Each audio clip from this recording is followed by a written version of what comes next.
The wonderful thing about football is how creative it is.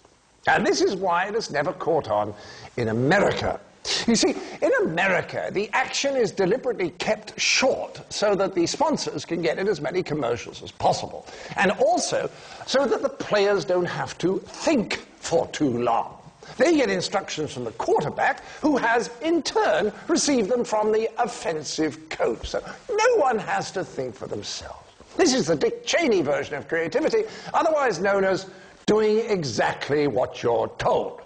So you get 4 seconds of extremely violent action, and then the only genuinely creative activity involved, a beer commercial.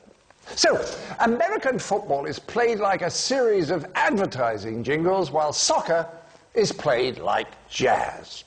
And while we're on the subject, why do the Americans insist on calling it soccer? Why do they have such a problem calling it football? It's a game played with a ball that is struck with the foot. Hence, football. You see?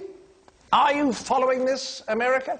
The clue is in the title. It's not that difficult. Whereas American football, as they call it, is a game where an object that's not really a ball at all, it's the wrong shape for a ball, is carried around by hand and occasionally thrown for other people to catch in their hands. You see?